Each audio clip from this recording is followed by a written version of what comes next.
کشکول پیش کیا کہ جناب ہمیں کچھ بیل آؤٹ چاہیے، جس کو عمران خان صاحب کہتے تھے بھیک مانگنا، پاکستان تحریک انصاف اس کو کہتی تھی بھیک مانگنا۔ ارشد شریف فوج کا حامی اینکر سمجھا جاتا تھا، لیکن سب سے بڑھ کر ارشد شریف جنرل عاصم منیر کا فین تھا۔ جنرل عاصم منیر اس وقت سینیورٹی لسٹ پہ سب سے ٹاپ پہ ہیں، انتہائی نفیس آدمی ہیں، شریف النفس آدمی ہیں اور حافظ قرآن بھی ہیں۔ ایک بڑا بے داغ قسم کا ان کا کیریئر ہے، بہت سی ان کی کنٹریبیوشنز ہیں پاکستانی فوج کے لیے۔ نومبر میں عمران خان نے جنرل عاصم منیر کی تقرری روکنے کے لیے ایک اور لانگ مارچ کیا کی جاتی ہیں، لیکن ان دنوں تحریک عدم اعتماد چل رہی تھی تو عمران خان نے اس اپیل کو بھی مغرب کی دھمکی کا نام دے کر جلسوں میں تقاریر شروع کر دی کہ کیا ہم کوئی غلام ہیں، جو آپ کہیں گے ہم کر لیں گے۔ حکومت گرنے کے بعد آزادی کا جو نیا نعرہ لگایا گیا، اس کو ایبسولوٹلی ناٹ اور کیا ہم کوئی غلام ہے کا تڑکا بار بار دیا جانے لگا۔ اسی اسنا میں نئی حکومت نے عمران خان پر کرپشن کے کیسز بنائے۔ عمران خان اور بشرا بی بی نے ان کو بھی غداری سے لنک کر دیا۔ اپنے پیروکاروں کو بتایا گیا کہ میرے خلاف کرپشن کا ہر کیس دراصل تمہیں آزادی لینے سے روکنے کی کوشش ہے۔ تو لنک کر دینا ہے غداری کے ساتھ، اپنے سوشل میڈیا میں لیٹر کو اٹھانا ہے کہ ہمیں پتا ہے کہ وہ لیٹر صحیح ہے، ٹھیک ہے جی۔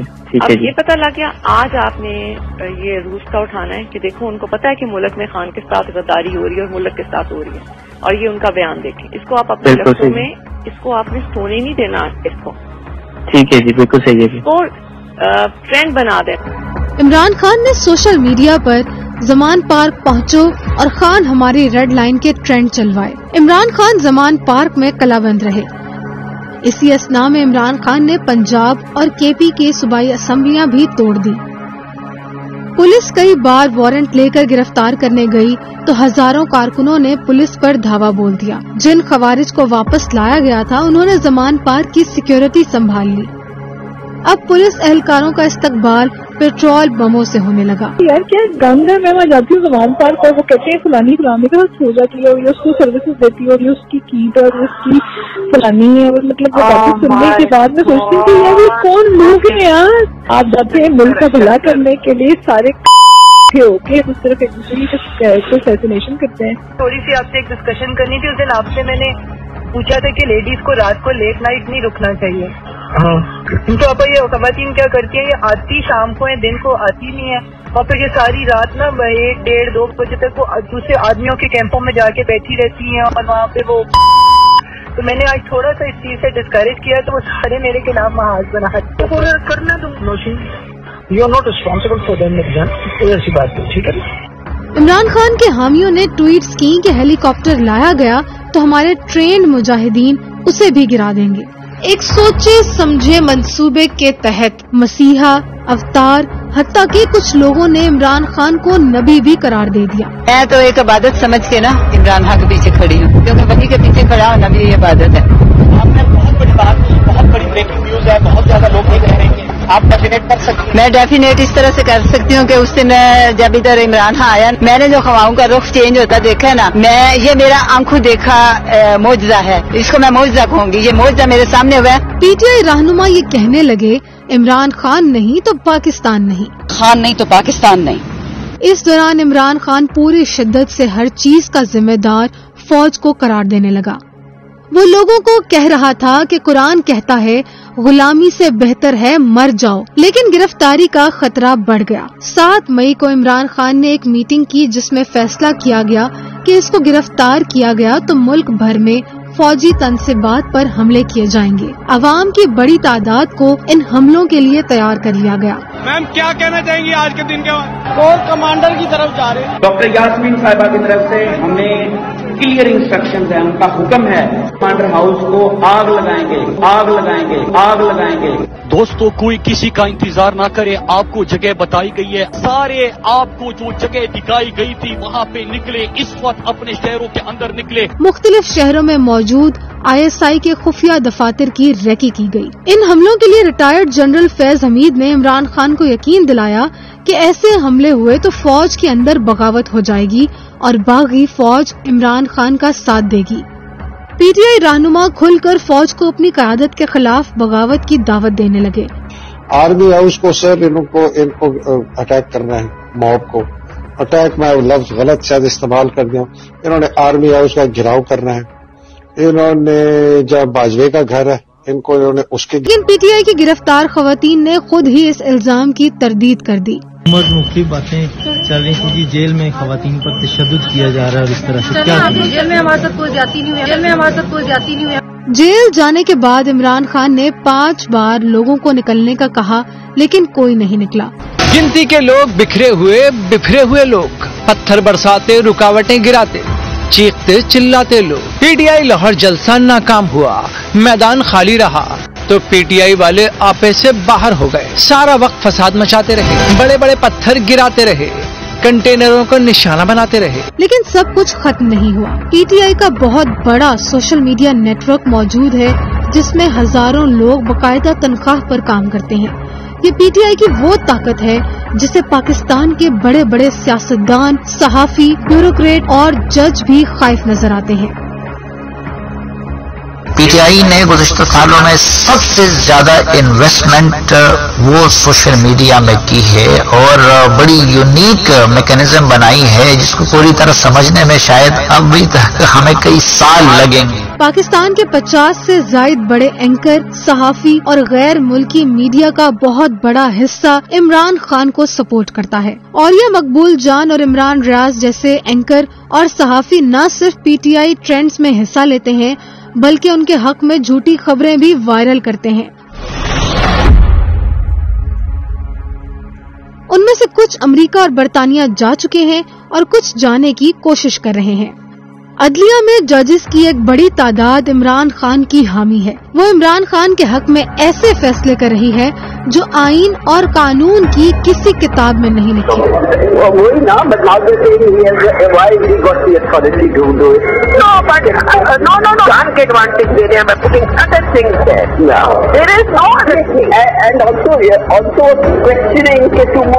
کیوں دیا گیا ہے؟ وہ تو اس کا حق ہے، عمر کو تو نہیں ہے دیا، یہ تو پہلے کا ہوا ہے، نہیں مگر یہ تو ہر چیز جسٹس کا حق ہے۔ یہ if you have to change the laws and change them when you are well, not at this time۔ Imran Khan کو retire D G I S I کی سہولت کاری بدستور حاصل ہے۔ ٹی ٹی پی کے خوارج اعلانیہ پی ٹی آئی کو سپورٹ کر رہے ہیں۔ بی ایل اے اور مہرنگ بلوچ بھی عمران خان کے ساتھ ہیں۔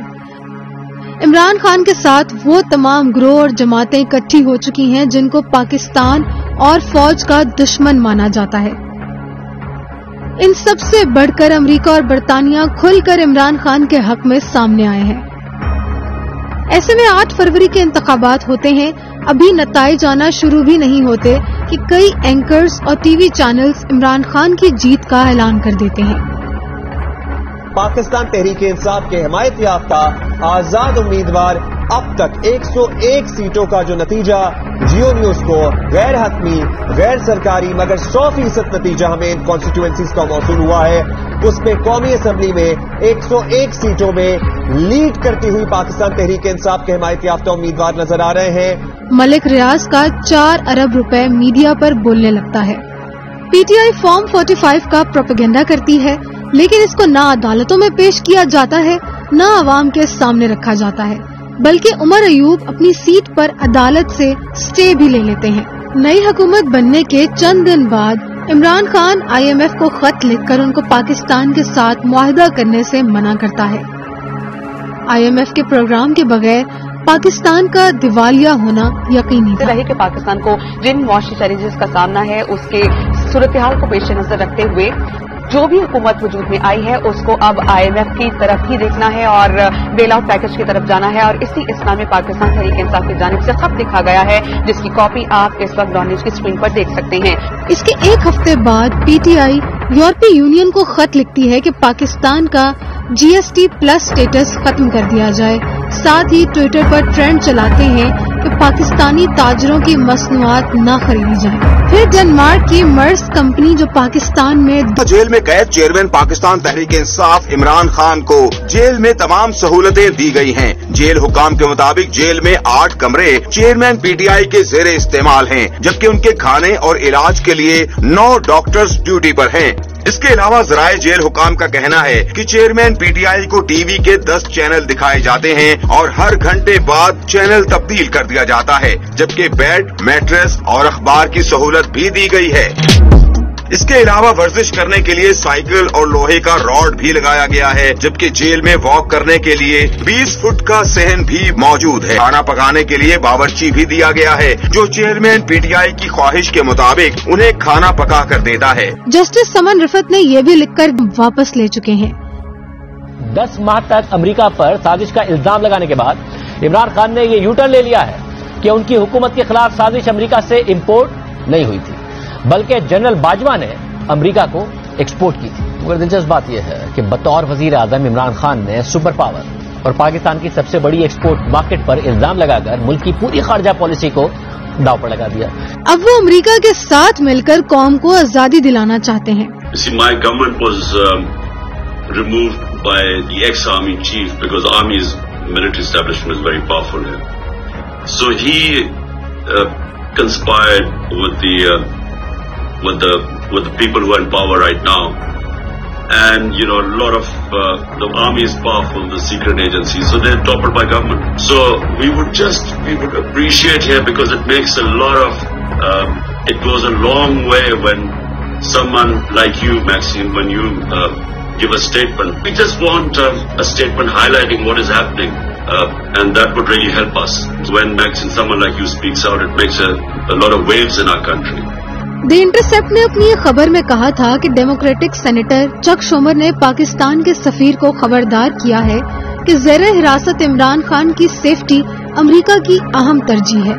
امریکی کانگریسی رہنما اور فلسطینیوں پر ایٹم بم گرانے کے حامی بریٹ شرمین نے عمران خان اور پی ٹی آئی کے حق میں امریکی وزیر خارجہ اینٹونی بلنکن کے نام خط لکھا۔ امریکہ کے ایوان نمائندگان نے عمران خان کے حق میں قرارداد منظور کی۔ قرارداد کے حق میں 368 اور مخالفت میں صرف 7 ووٹ پڑے۔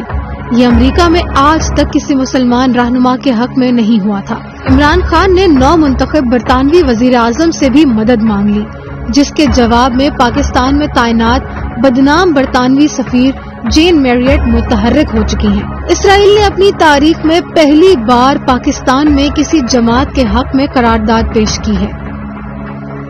پاکستان اور اسرائیل کے درمیان تعلقات کے لیے بانی پی ٹی آئی موضوع شخص ہیں۔ اسرائیلی اخبار کا دعویٰ ٹائمز آف اسرائیل نے لکھا کہ بانی پی ٹی آئی نے گولڈ اسمتھ فیملی کے ذریعے اسرائیلی حکام کو پیغامات بھیجے۔ یروشلم پوسٹ نے اسرائیلی اخبار ٹائمز آف اسرائیل کے دعووں کی تصدیق کرتے ہوئے بانی پی ٹی آئی کو اسرائیل کا حمایتی قرار دے دیا۔ یروشلم پوسٹ کے مطابق بانی پی ٹی آئی اسرائیل کے ہم خیال سیاستدان، اسرائیل کے حامی اور فوج کے مخالف ہیں۔ عمران خان کے حق میں مغربی کی مقبولیت کو دیکھتے ہوئے انہوں نے علی امین گنڈاپور کے ذریعے ایک اور 9 مئی کروانے کی 3 کوششیں اوپر نیچے کی۔ پہلے 8 ستمبر سنگجانی جلسے میں اوٹ پٹانگ حرکتیں کی، پھر 21 ستمبر کو لاہور کانا میں اور 5 اکتوبر کو اسلام آباد دھرنا۔ پنگا مت لینا، بینڈے چھوڑو، پنگا مت لینا، خدا کی قسم پنگا لیا تمہارا وہ حال کریں گے کہ تمہیں بنگلہ دیش بھول جائے گا، چھپنے کی جگہ نہیں ملے گی تمہیں۔ اب سب تیار ہو؟ لیکن ان تینوں موقعوں میں ریاست نے انتہائی بردباری اور تحمل سے کام لیا اور لیبیا 2.0 ہونے نہیں دیا۔ حامی ججز کی ایک بڑی تعداد ہونے کے باوجود انصاف کی چکی آہستگی کے ساتھ گھوم رہی ہے، جس میں پی ٹی آئی کو اپنا بہت کچھ پستہ نظر آ رہا ہے۔ جماعت بہت بری طرح ٹوٹ پھوٹ کا شکار ہے۔ جیل ذرائع نے علیمہ خان، بشرا بی بی اور ان کی بیٹیوں میں تکرار کی تصدیق کرتی ہے۔ اس موقع پر بشرا بی بی اور علیمہ خان میں سخت جملوں کا تبادلہ ہوا۔ 5 بار عمران خان اپنے جلسے کینسل کروا چکا ہے۔ عمران خان اور پی ٹی آئی شدید اضطراب کا شکار نظر آ رہے ہیں۔ شاید پاکستان کے نصیب میں لیبیا یا عراق بننا نہیں لکھا، اور یقیناً پاکستان اس سازش پر غالب آ رہا ہے۔ جب ہم آپ کے روشن اور چمکتے چہرے دیکھتے ہیں، آپ کی آنکھوں کی چمک دیکھتے ہیں، تو ہمیں یقین ہو جاتا ہے کہ ہمارا مستقبل، اس پاکستان کا مستقبل، وہ مضبوط ہاتھوں میں، افراد کے ہاتھوں میں ہے، اقوام کی تقدیر۔ ہر فرد ہے ملت کے مقدر کا ستارہ۔